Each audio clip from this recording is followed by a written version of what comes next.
Morning student बेटा, आज 4th class का चैप्टर नंबर 5 का पार्ट नंबर हम कौन सा पढ़ेंगे? 2 पढ़ेंगे। इससे पहले हमने पार्ट नंबर 1 कंप्लीट कर लिया है और आपने पढ़ा था उस पार्ट में जो नन्हे जो थे वो एक बार क्या करते हैं, एक बार नदी किनारे जब नदी को पार करते तो अपनी उसमें से नाव में से फिसल के दूसरी की नाव में चले जाते हैं और कहाँ जाके बैठ जाते हैं? टोकरी में जाके बैठ जाते हैं। फिर बाद में वो व्यक्ति उनकी माँ को नन्हे को वापस करके जाता है। तो इसके आगे की हम पढ़ेंगे, ठीक है। थोड़ा बड़ा होने पे यही नन्हे गंगा को तैर कर पार कर लिया करता था। छठी कक्षा तक लाल बहादुर मुगल सराय में अपने नाना जी हजारी लाल के पास रहकर पढ़े। बाद में वह वाराणसी के हरिश्चंद्र हाई स्कूल में पढ़ने आ गए। यहाँ वह अपने मौसा श्री रघुनाथ प्रसाद के साथ रहते थे। इनके मौसा के आदर्श परिवार का इन पर बड़ा प्रभाव पड़ा। यहाँ उन्होंने सीखा कि आदमी को अपना काम सदैव बिना फल की कामना किए करना चाहिए और सदैव सदा जीवन व्यतीत करना चाहिए। कहाँ गए थे वो? मुगल सराय अपने कहाँ गए थे? हजारी लाल के पास जाकर पढ़े थे। उसके बाद फिर वो वाराणसी के हरिश्चंद्र हाई स्कूल में पढ़े थे और वो कहाँ रुके थे? अपने मौसा जी के वहाँ रुके थे। और जो मौसा जी का परिवार था, उनके जो क्या कहते संस्कार थे, उनके मौसा जी के जो बच्चों के संस्कार थे या लोगों के संस्कार थे उनके परिवार ने नन्हे पे बहुत ही प्रभाव डाला, जिससे कि वो बहुत ही बड़े महान व्यक्ति बने। वाराणसी में रहते हुए लाल बहादुर ने लोकमान्य बाल गंगाधर तिलक, महात्मा गांधी आदि महापुरुषों के दर्शन किए और उनकी ओजस्वी वाणी को सुना। उन्हीं की पुकार पर अपनी 16 वर्ष की आयु में लाल बहादुर गांधी जी के असहयोग आंदोलन में कूद पड़े। गांधी जी के संपर्क में आने पर उन्होंने सीखा कि जो लोग दूसरों के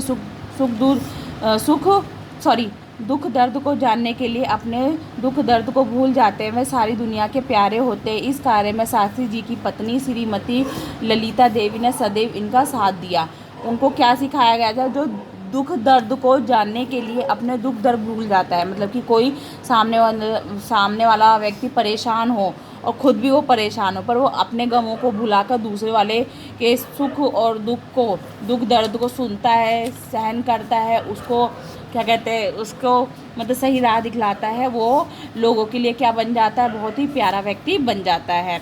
लाल बहादुर शास्त्री का अधिकांश समय उत्तर प्रदेश में व्यतीत हुआ। सन 1930 से सन 1945 तक वह स्वाधीनता आंदोलन से जुड़कर विभिन्न जिलों में रहे। सारे कष्टों को शास्त्री जी ने एक तपस्वी की भांति सहन किया। इन कष्टों के बीच ललिता देवी भी पूरी तरह अडिग रही, मतलब कि उनके साथ रही। नेहरू जी के बाद जब वे शास्त्री जी स्वाधीन भारत के प्रधानमंत्री बने, तब पड़ोसी पाकिस्तान देश ने भारत पर इसलिए आक्रमण कर दिया कि वह शास्त्री जी को एक कमज़ोर प्रधानमंत्री समझता था, परंतु शास्त्री जी की एक दहाड़ ने दुश्मन को हिलाकर रख दिया। भारतीय फौज और देश के किसानों ने जब शास्त्री जी के मुख से जय जवान जय किसान का नारा सुना तो पूरा देश जैसे उठ खड़ा हुआ। शास्त्री जी की एक हुंकार से ही पूरी दुनिया दहल उठी।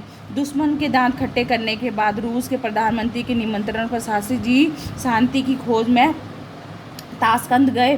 वहाँ उन्होंने पाकिस्तान के राष्ट्रपति से भेंट की, परंतु 11 जनवरी 1966 को भारत का यह बहादुर प्रधानमंत्री दुनिया की गंदी रणनीति का शिकार हो गया। इसी से उनकी मृत्यु हो गई। दिल्ली में यमुना किनारे विजय घाट पर शास्त्री जी का अंतिम संस्कार कर दिया गया।